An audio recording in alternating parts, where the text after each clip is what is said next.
Hey, security peeps, we are live with another edition, a special edition of Breaking into Cybersecurity.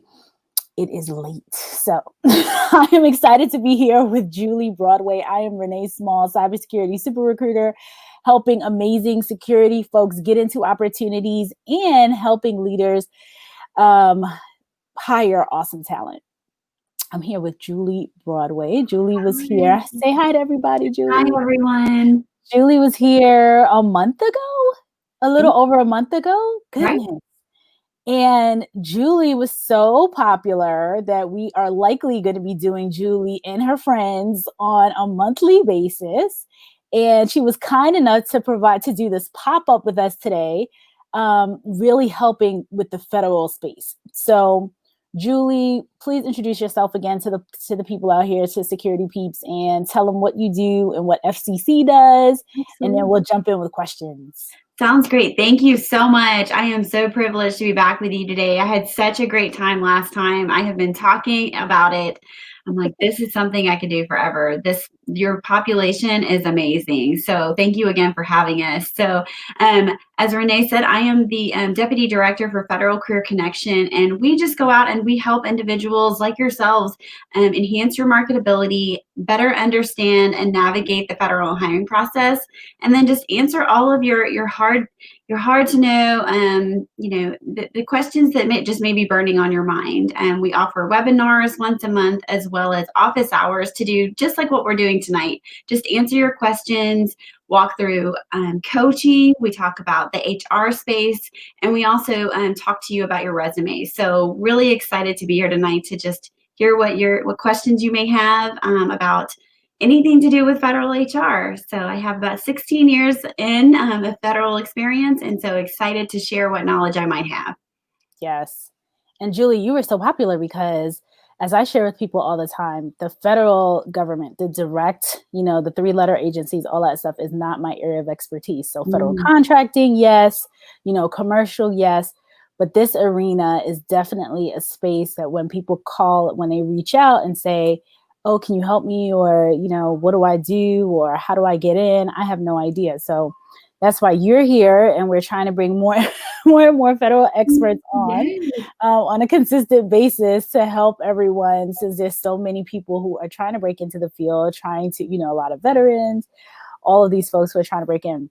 So I will kick it off with a question because I get this one very, very often, or I see it very often. Clearances. So that is the big, huge question every time. Do you need a clearance to apply to an opportunity? The clearance process. So, give us clearances 101. Talk to me about what is needed, if it's needed, if you know the specific agencies that look for them.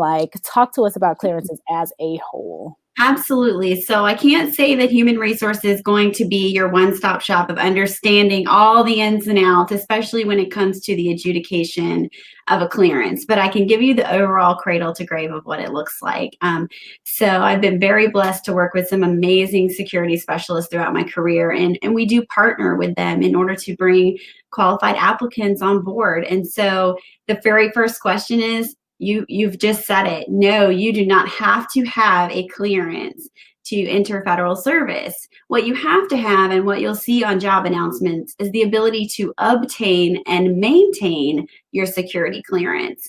So in actuality, there is not a way for you to get a clearance outside of the federal space, unless you're with a federal contractor. This is something you have to have through the application process once you've been given a tentative job offer. So for those of you who are trying to break into federal service and thinking about how to get that clearance, because it does take a lengthy amount of time, which we'll talk about in a moment, this is just not something you're going to be able to do until you get that job offer, whether it be through a federal contractor or in federal service specifically. So just be able to obtain it and maintain it. And that just means the obtain is just you getting it, you being able to go through the process, having a clean background, and being ready to answer all of the questions that will come, because some of these clearances, not only does the process take a long time, but answering all of the questions takes a long time, gathering the information. So my first step, if you've got a tentative job offer, especially maybe just getting into it and you think you're going to have one, get all of the information that you can think of, your past addresses, your friends. There's plenty of information on Google, just surfing the net of the types of information that you'll need for a clearance, the addresses of your family, the birthdays, all the, the pertinent information, so that when you're ready to go through the process, you're not digging through it. So it's definitely one of those myths about getting into federal service, but one that's easily debunked. So you don't need a clearance to get in, but you need to be able to obtain a clearance. That's right. And maintain it. We have seen many individuals through, whether their own circumstances or affiliations, we would have to either put you into, try to reassign you to a position with a lesser security clearance, or, unfortunately, due to circumstances of sometimes their own making, that they are just, have to be let go from federal service. So obtain and maintain, very important, and specifically in the career field that your audience will be looking into. So yeah, very, very important. Obtain and maintains. Yes, Folks, maintain the clearance. Yes. So Claudia wants to know, Claudia wants to know, how long does it take to get an interim or a top secret clearance? So an interim secret can be, it depends on the agency and their internal processes, whether they do interim clearances. I know in my experiences in the agencies that I've worked for, that's something that is easily obtained with a commander's signature. And what an interim clearance does is allow that commander of that installation, especially in the Department of Defense or of an agency, maybe it's the agency head who has to sign off on those, allows them to basically accept the risk of hiring you on board without that being adjudicated fully. So an interim is a great way to get yourself into the door very quickly. And depending on the HR office and the processes of that particular organization, that can be done rather quickly. The process to get a top secret, especially with a SCI attached to it, is quite a lengthy process. And unfortunately, you have to go through the entire thing and be completely adjudicated now in order to be onboarded in that particular position. Even if you're going federal to federal and changing security clearances with your new position, you have to wait until you obtain that clearance in order to be onboarded. So that can take a year or more in some situations. I know that there's been a lot of chatter over the last few years about how many are in the backlog and how many people are waiting to get their clearances done. And we've done a really great job of trying to work through that backlog, work through the individuals who are in the queue. And so I've seen it go through very quickly within a couple of months, and I've seen it take over a year. My own top secret SCI took about 9 to 10 months to get. And so it really depends upon the agency, when you get in that queue, and honestly, the positions in general that you're going into. So I would expect about a year long to get the top secret, especially if there's an SCI attached to it. Those adjudicators they've certainly been given a lot of additional flexibilities, which is, if you can get a security person on here, I'm sure you've had some, they will have some great insight into this particular issue. But they are out digging into your past. So they are contacting your parents, they're contacting your friends, they're contacting your coworkers, they're tracking down, the vacation you took to Ireland last year, and they're really, walking through those processes to make sure that you're not only telling the truth, but that you are who you say you are, and that you are the caliber of individual that should be holding those clearances. So definitely, Claudia, great question, one that you get a lot, but it's definitely worth it. If you're trying to get into this space, once you have it, you have it. And so just re-adjudication is so much simpler once you obviously have obtained it the first time. And I'm assuming re-adjudication is when you've had it already, you moved to either a different agency or you left the federal government and you're trying to come back. It's kind of just recertifying you. So re-adjudication is actually something that, depending upon the clearance, like for a secret, it's every 10 years. You have to go through this process again. They're just going through and updating the information. So let's say you've changed addresses or moved to a new position of the equal clearance, they're going to go through and look at it again. When you move from one agency to another, let's say from a top secret SCI to another top secret SCI, we are supposed to have reciprocity. That's something that we are navigating right now, and we're starting to see streamlining going on across the federal space. So you shouldn't have to go through that process again. Once you have a clearance, you are cleared. But you'll definitely want to check out agency processes, especially since we're still onboarding everything in the DoD and looking at that as a whole. And there still may be some agency-specific processes that go on. Specifically with the Department of Homeland Security, those specific positions do have some requirements that are a little bit different at this time. So you may see some changes in the future, but something to definitely look into. And just know that you may have to go through some sort of a process when you transfer or onboard at different agencies. Right. So with the security clearances, how far back do they go? Like 20 years, 30, like ever? So I want to say it's 10 years. That's a really great question. I want to say it was 10 years back. I gave them everything I could. And once they have it, they will ask you for it again. So when I first started 16 years ago, they still have that information. So I'm still constantly updating, and they're going back and saying, did you live at this address in 2004? And the answer is absolutely yes. And sometimes you have to really pull back to get the contacts and the neighbors that live next to you. Right. Sometimes I don't know who my apartment neighbors are, and so being able to provide the information is really important for this process.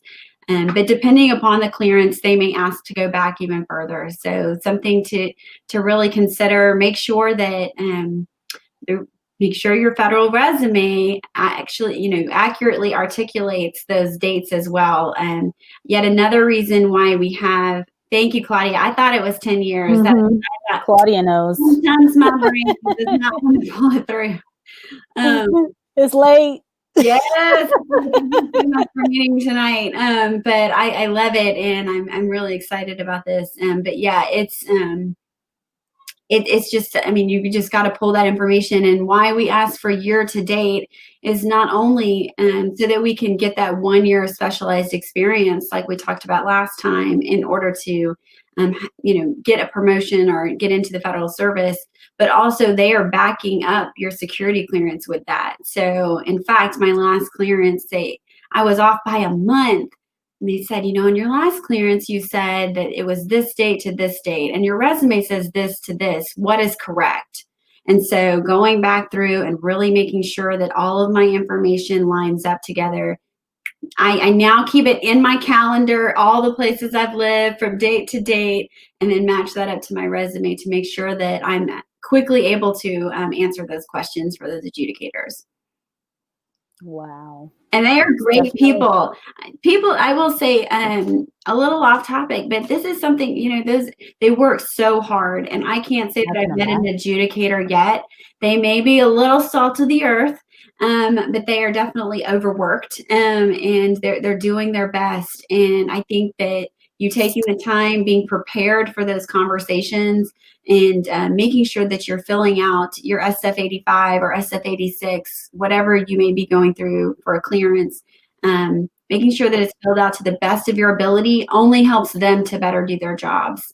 So they're very passionate about getting it done quickly for you, and they're so communicative. So if this is, something that you're going into, just give them a little, shout out whenever you're going through the process, because they are certainly trying to do their job as quickly as possible. Yeah, I can imagine. I know. For it to take as long as it does, and from what I hear, because I've never gone through the process, but pulling up all that data and connecting with all those people and the references and just going through the process overall. You think about the individual as an individual getting hired, you're thinking about what you have to do. On the flip side of that, they're the ones really doing the investigation. So, thinking about how much work they put into it, it totally would make sense that it takes a significant amount of time. I didn't realize it was a year. Well, I did. I've heard. Well, it did not take them a year to do your clearance. I want to say mine was done because I prepped my contacts. Anyone that I, had put on my form, I made sure to let them know when that adjudicator reached out to me starting the actual interview part of the process that they would be contacted. They knew, what was. They were ready to answer that phone, especially in the days like today, where I get probably 10 telemarketer calls that don't even look, like they're anything but people that I may know, and having work calls come to my personal cell as well. You may not be one to answer those calls from numbers that you don't know. And so making sure that your contacts are ready to perhaps answer those calls, and get that done really just helps them out. So yeah, they are very, very hardworking people. I can imagine. So Julie, when people come to you, I know you typically, I wanted to thank you for the document, the quick tips that you provided. So that was awesome. And I'm glad I was able to share it online on LinkedIn. So anyone, if you're on YouTube watching this, you can go to my LinkedIn page, and Julie left us with an awesome document that has a ton of FAQs in it. Julie, what are some of the top, I know clearance is one, that's why I kicked it off with that one. What are some of the top questions that you get from people when they are looking to break into the federal government? I know usajobs.gov is another fun place that I know it's getting better. It's getting better. And you all have some awesome new projects coming up that will make, specifically in the cybersecurity space, make things easier. And somebody popped in with a question. I'll jump into their question first. Sure. Okay, so Brian says, so when they are investigating for a secret or top secret, do they compare your resume with your clearance application? Yes, they do. So just quite similar to your resume when you're going through the SF-86, which is a document you can Google. I mean, it's not a secret of what this form looks like. You'll see on it like where you're going to write your job to job, your address to address, and include the month, day, year, day as best as you can, to when you were at those particular addresses or at those particular organizations. So they will compare it, and the actual application package for your clearance does include your resume. So it's something that your HR specialist will provide to the security office whenever they're starting your investigation process. It's something that we upload, and there's several documents that we upload from your application that you submit that we give to the clearance office. Great question, Brian. Okay. Sorry, I was muted. No, they're going nuts. I'm surprised my baby's being good. He's like, it's dinner time. Oh, they are. Woo! I'm like, you must hear this noise going on. Yeah. So I do want to shout out some people who are here this evening, and thank you so much. I put out a LinkedIn poll today and asked about different times, and people like 7:00. So maybe we'll do, I know we're planning on doing more of these. So Dern, I want to just say hi to some folks. Dern, Claudia, obviously, Nadia, Rashawn. Someone else says, and I'm wondering if this is Gina, but somebody else is here, but it says just LinkedIn user. Danielle says hi, Danielle Goodwin. So definitely folks in the audience here. So thank you guys for joining. I'm really excited to be here. So yeah. Yeah, and I'm so excited that you were able to do this pop-up, because we were like, can we do this? Can we do it? off. I took the rest of the week off. I was like, what better way to start my relaxation period than to jump on and just get really excited. So I think that in today's world, where I'm really missing being the human and human resources. I'm missing the heart of being able to, talk to people and to engage and see everyone's beautiful faces. And this is just another great way of doing that, and why I so much love Federal Career Connection and the opportunity that brings, because I get to have a dialogue. Not every, organization has video capabilities to their computers yet, and we're still navigating this telework environment. And we're just, it's really nice to see faces and feel like you're engaged with the community. And I love watching your podcasts with, is it Dr. Stan or Dr. Dan? Dr. Dan. Yeah. I've been doing a lot of discussions with some other groups on Patrick Lencioni's philosophy of bringing the human back to organizations. And so this is just part of it, just really being able to engage, making sure that you know that you're not alone, and you're not alone in the questions that you have, which is why I so love your community and what they're bringing. Yeah, and we love you. We are so happy to have you back. Alex says, I am watching. Great job. We got to get you on here, Alex. I know. I can't wait till we can have a nice panel going on, because Alex brings such a great he brings such a great perspective to this process. As I talked about, I'm the HR piece of it. The true, we talked about job series last time. So if you want to kind of go into like the top things that we talk about, Sure. if you have any questions popping up, we can move into that. Yeah, please do. Okay, so we talked about job series last time. So that 4-digit number, and if you look at the document that Renee posted on LinkedIn, it'll talk about what job series is, and that's what we equate our positions to. Each position series type. So for you, it's cybersecurity, and cybersecurity doesn't necessarily have a series, but it's attached to a lot of different types of jobs, especially in different agencies. Cybersecurity can really branch out into a lot of different things. And so that 4-digit number is incredibly important in knowing not only what the requirements of a job are, but the qualifications that you'll need in order to be qualified for that position. So in that document that Renee posted, you'll find the OPM's qualification standards, and that gives you your rundown, cradle to grave, of every job series that we have, how you should look at that. You're going to couple that with the information on USA Jobs for the position that you're looking for, the specialized experience requirements, and the questionnaires that they put and ask you, that you're going to click through and answer.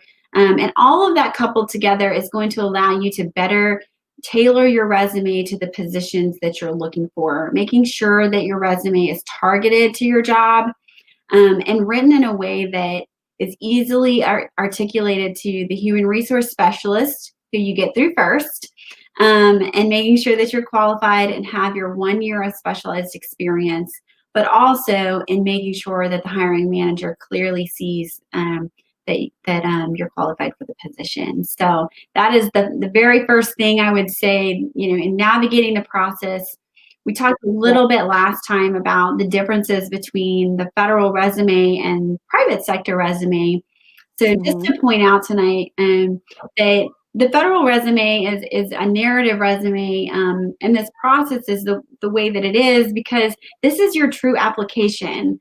Unlike the private sector, we don't necessarily have all of the additional things that may come along with it. The private sector's process can be very lengthy on the back end. I would say ours is more lengthy on the front end because we want to make sure that, when we're bringing people into whatever our back end process is, clearances, assessments, all of those types of things, that we're only getting the qualified, the qualified individuals. We get thousands upon thousands of applications for certain types of positions. So it's that resume is it's incredibly important to make sure that, it's written in a way that meets the requirements for the federal jobs. Right. So we do have we have questions coming in now. Um, Fast and Furious. Okay, so Dr. Dana Marie Thomas wants to know if there are any remote internship opportunities. So great question, Dr. Thomas. I'm sure there are. There are over 300, 400 plus federal organizations. I couldn't possibly know, but USA Jobs will have about 70% of the positions that are available federal wide. And I would say right now we're kind of all in the same environment. We're all working remote for the most part. And so I would say yes, but it really depends on the organization and their current and long-term plans for what this may look like. I've been kind of talking to, my counterparts across the way, and we really like this environment of being at home. And at least, for, certain parts of the weeks, we all miss interacting with each other. But I think agencies are starting to look at this and what the long-term solutions are for remote work. And what I hope to see out of it, my own personal hope to see out of it, is that we're using this as more of a recruiting tool in the future. And I know that we've brought this out, and we have so many amazing candidates that for some reason or another, maybe they can't move, maybe it's family, Right. or whatever it may be. We don't necessarily pay for move costs all the time, but hey, they'll work for you and be amazing workers in their current location. And so I think that agencies are starting to really look at that. It sounds like it, and I'm really excited to, in the future, share, whatever we may learn across our team to kind of help you navigate that particular piece. So very exciting. Love the question. You can keep posting that, Dr. Thomas, to OPM and all the others of Tag everybody. Yeah. Yeah, I'm seeing that too from companies that were not remote and now are remote due to COVID-19, and it just opens up their talent pool so much more. So whereas you had to look at only that, one local 50-mile radius, 100-mile radius area, now they're able to really get talent from across the country, especially if they want to stay within the United States inside of the continental U.S. And it's just opened up the talent pool so much more. So it's really, I personally think that it's fantastic, a long time coming. And, there are positives and negatives with COVID-19. This is one of the positives for sure. Absolutely. I think that you really nailed it. It's made us break into it, and it's forced us into it, but it's culture. That's really what it boils down to. And we've been trying to catch, the culture train for a long time. Private industries moved in this direction for many years.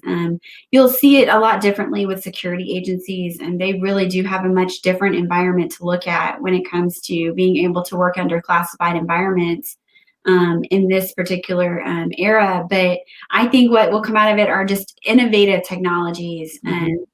And I think that's to our earlier conversation, that's where really getting the right candidates, not only for qualifications, but under security clearances. It's that trust. You have to know that the person working from home is of the caliber of person who needs to have that clearance and access to the information. So hopefully we'll see some great things coming. Excellent. So Danielle wants to know, well, before I get to Danielle's, I want to just add on that Remy asked the same question. So he just wanted to know if there were remote opportunities for fresh starters in cybersecurity, which is exactly Dr. Dana's question. So, absolutely. Yes. So Danielle wants to know, is it hard to break into digital forensic?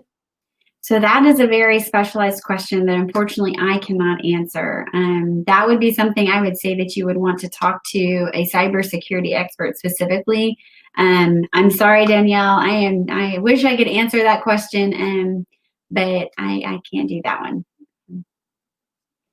Okay, cool. So Ike Philip Ruffin, he asked, does security clearance demand a higher salary outside of the federal space? Also, does working for a federal contractor give you federal employee benefits? So that's a great question. So I'm going to break it down as best as I can. Does it clearance demand a higher salary outside of it? So I don't know. That's a great I question. think, I would assume that some contractors would be more likely to hire you if you already had that clearance. You see yeah, that with targeted veterans to certain types of organizations. Um, Especially with defense contractors, having that knowing how much it costs to get the clearance, I'm sure helps you to be able to negotiate that salary. So, unfortunately, I'm not as familiar with a contractor or private industry practice when it comes to that. But I would assume, just like the federal sector, if you wanted to coming in from the private sector, if you're making a certain amount of money with a certain type of specialized experience, one thing you can ask for is superior qualifications. And that's basically being able to ask for more money. So very important if you have a really high in demand or just great specialized experience, something to ask for. Don't just settle for that step one. Ask for superior, how to request superior qualifications in that organization so that you can perhaps maybe even come in at a step 10. It really depends on, your experience and how you can defend that. But does working for a federal contractor give you federal employee benefits? In some cases, they would be similar, but I've never heard of it being it's within not the federal. equal. It wouldn't be the same benefits because the federal government is not paying for federal contractor um, portions of their Right. experience like they do our own. And I could jump into and help with this one. Thank you. From my experience in this space, the security clearance makes you very valuable, especially the higher level clearances make you really valuable to federal contractors, because typically they're trying to fill the roles that, if they have a contract, they're trying to fill roles that the federal government does not have. So if you have one of these top secret SCI with polys and all of these really, niche, hard to get clearances, then a federal contractor sees the value in that and will pay a premium. So, but it's specifically in the federal contracting space. So if you were, if you took that clearance and you went to a company that doesn't really work in the federal government, it's like it doesn't mean much to them. But for federal contractors, definitely. And in regards to the benefits, they also federal contractors try to be competitive, knowing that there are many contractors out there. And so it's definitely not in line with the federal government, or I won't say it's not the federal government benefits, but they do, most of the ones that I've been interacting with and have partnered with and have worked with do provide pretty competitive benefits. So That's what I've heard. I'm glad I've heard just from, especially when we're trying to recruit from those who are already in contract positions.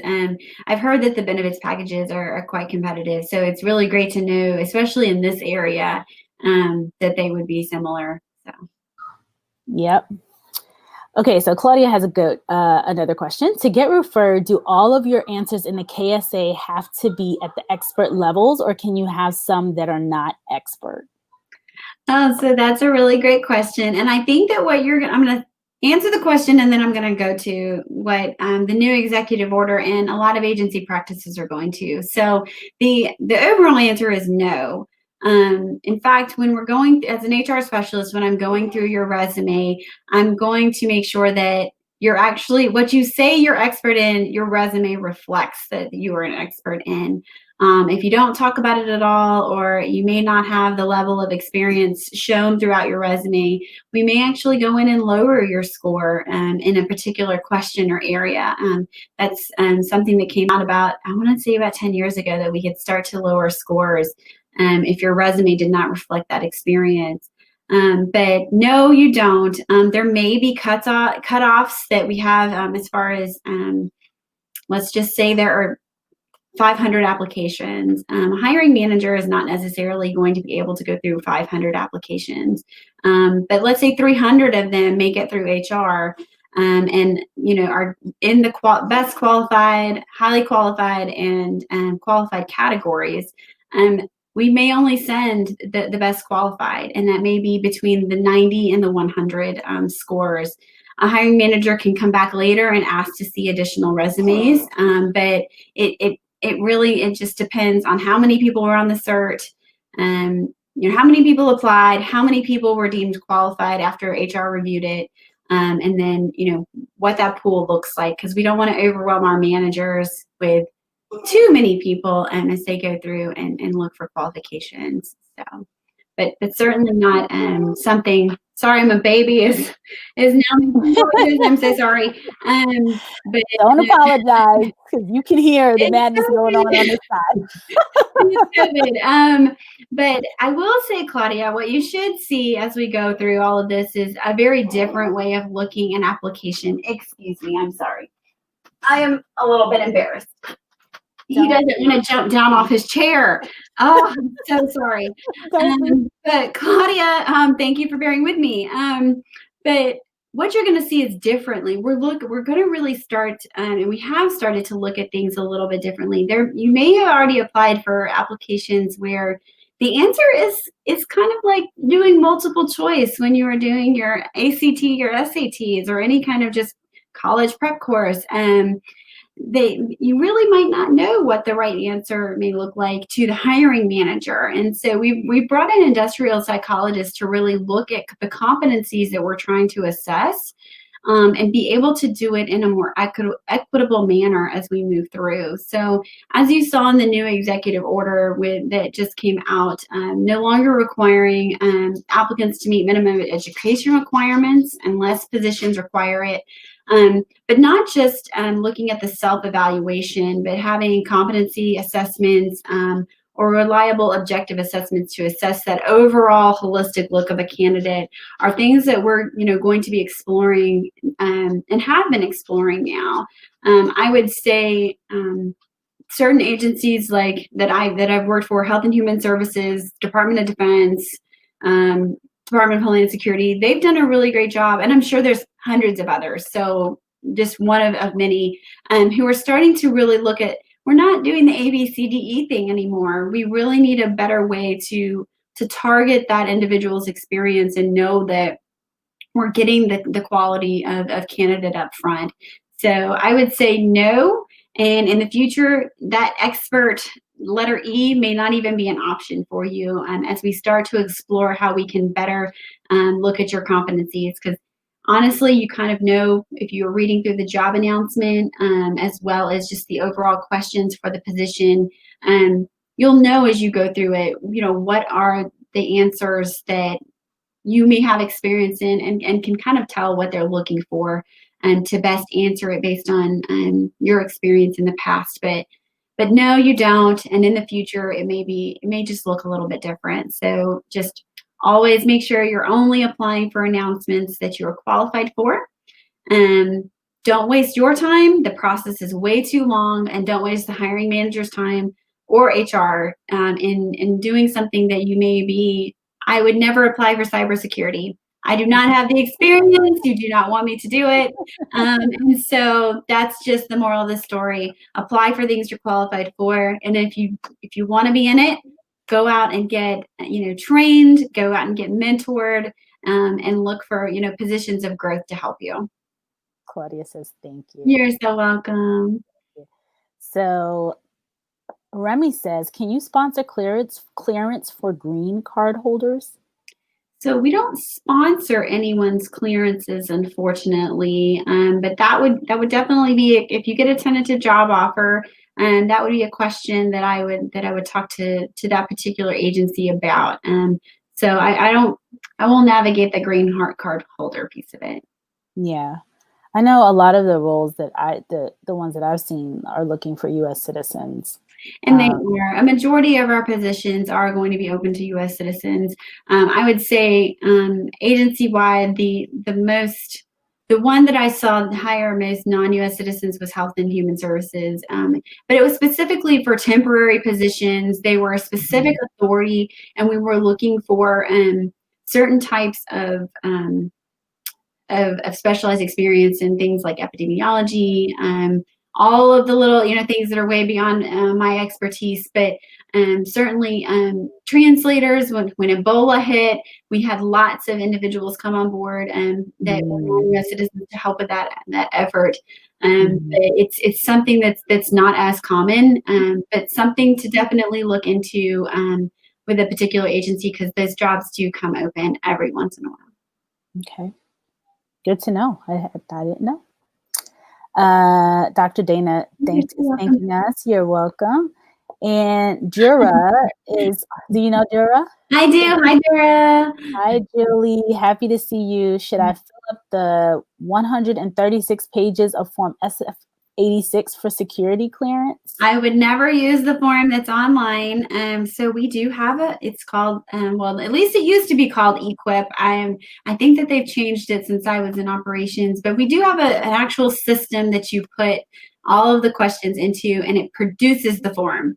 So I wouldn't go through and fill it out, but it's a good template for you to know what is, what they're going to be looking for, and how to best prepare when you get that tentative offer, so you can get those documents done really quickly. Wow, 136 pages. It can be quite lengthy, but honestly, when you're doing it online, it doesn't feel like it. It may take you, if you're prepared, it won't take you very long. So that's why I say look at it, get all those neighbors and emails and phone numbers in place and addresses, and you'll be ready to go. Cool. Okay, so next question, and it says LinkedIn user. I'm gonna find out, there's something in StreamYard where there's some way we can change this to go from LinkedIn user to the person's actual name. So I'm gonna put that out there. I'm gonna do some due diligence and put that out there. But I think this may be Ike. I am not sure. Oh no, Bonnie Chow. Okay, hi. Do our applications go first through a screening system before landing in someone's hands? They may. It depends on the agency if they're using those systems still. I can't tell you the percentage. It changes every time I look. It changes, and certain agencies implement it and then get rid of it. So it can, but no matter what, there is a human touch to it. And the best part is that we are humans. And so if you do disagree with a disqualification, or perhaps, let's say, you are not referred to a hiring manager, just pick up the phone or email the HR specialist that's associated at the bottom of the job announcement and talk to them and have a conversation about why, you did not make it to the hiring manager. What could you do better? Is there something in your resume that was not, called out, whether a human eye touched it or a machine touched it, to better help you as you navigate this process. So never be afraid to call, to not only ask about why you were not qualified or move forward in a part of the process, but also to find out where you are in the process. That is a question I do get all the time, is I've been waiting for like 3 or 4 weeks, what is going on with my application, and depends on the agency and their processes, how long something may take, but never hesitate to call. We would love to answer your questions. And if you don't happen to be able to reach out to the individual on the job announcement, everything is public. You just get on the agency's website, look at the contact us, and go through the operator to find out how you can get referred to HR to have your questions answered. I was muted.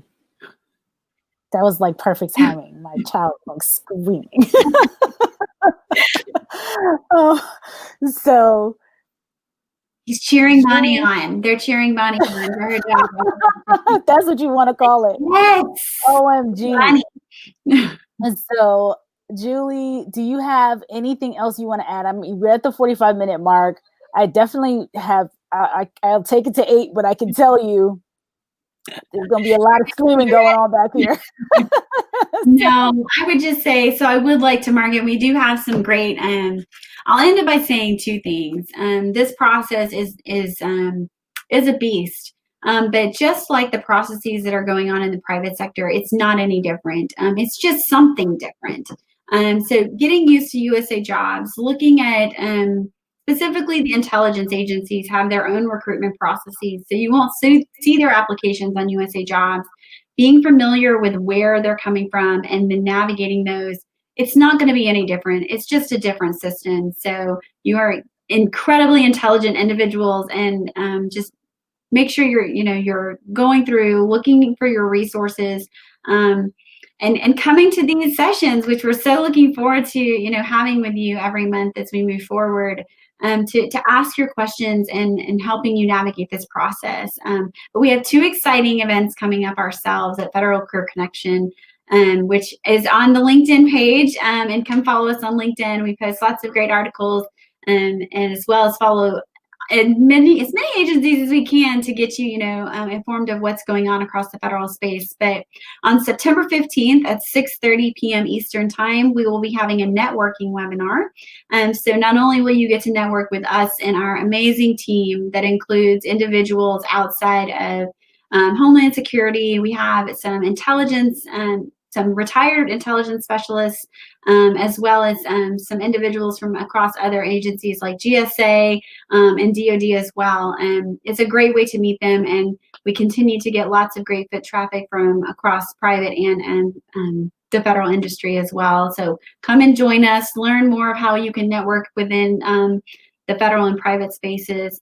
And then if you still have questions before the next time we're able to join Renee, we have office hours, and our next one will be on September 22nd, and I will post that out to you, Renee, so that your community can come out and ask any additional questions that they may have as well. So I want to thank you for letting me join you tonight in the midst of school starting and chaos of just life in general. I really appreciate your time and your community's time, and really thinking of you all, and meditating on the fact that we're all in this together, and we're here to help each other. So these question and answer sessions not only, I hope, benefit you and the community, but they certainly help me to go out and be excited to continue to be excited to help individuals navigate this process. So thank you again for letting me join today. Absolutely. I mean, your information is invaluable. And as you can tell, with the questions coming in, and all the information, all the questions people have tonight, the last time, overall, and I know tomorrow or later on there'll be more questions, so I'm going to point them directly to you, Julie. And I just come link up with me on Federal Career Connection. Just tell me in the message that you saw me on the podcast, and I will be happy to help you out or network you to our team in order to get your questions answered. Not a problem. Danielle made a joke. She's like, "Can you just skip the resume and go to my references?" Danielle, that's my last interview in the position that I'm in. That's exactly what my supervisor did. Before I even went in for any kind of an interview, she had already contacted individuals to learn more about me. And so I would love to do that. But I think that if you connect with us, we'll see what we can do to help you with this process, Danielle. So best of luck to you. Awesome. So Julie, please everyone connect with Julie. I tagged her in the post. I will tag Federal Connection. I just put it up here as well. And Julie, you guys meet every other Tuesday. Is that correct? It's typically the second Tuesday of every month is our webinars. And we do have a website, federalcareerconnection.com. So if you follow me on LinkedIn, I do post to not only our Career Network page, but also on my own page about the great, exciting events that we have going on. Thank you, Alex. You can also email us at contact@federalcareerconnection.com.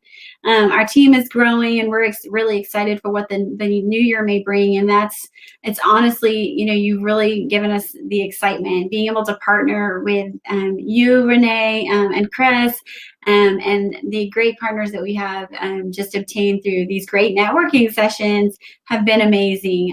So we're really out. I think that together we will build a better community and help educate in this process. And we are so excited to be partnering with you.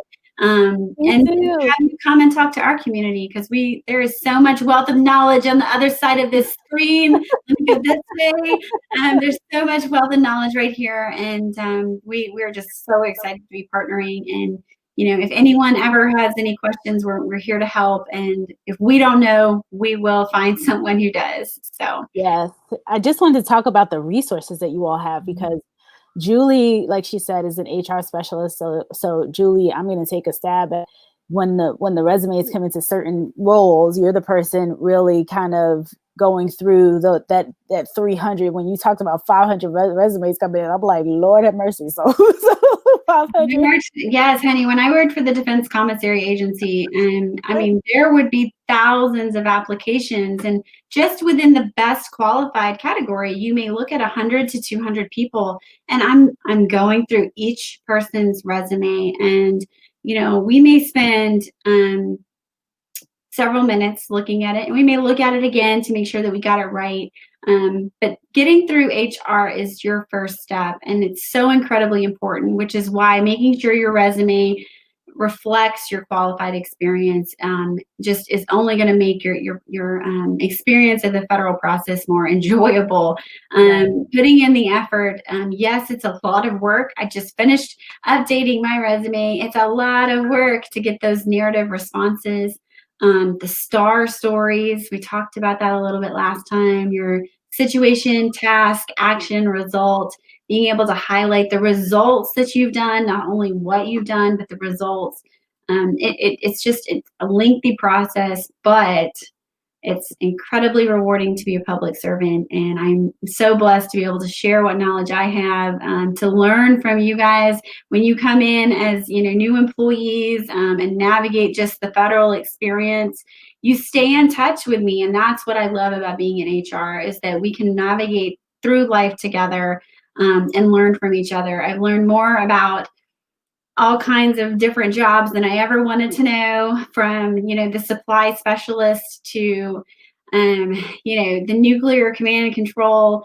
I mean, you name it. I've heard so many stories, but that's what drives us in HR, is to be able to partner with you to help you succeed, whether it be in this part of the process, which is just a short part of your career, to the very end when you come and see us 30 years later and retire. So we're really excited in HR to have you, and we are always looking for new great people. So be Googling those virtual events.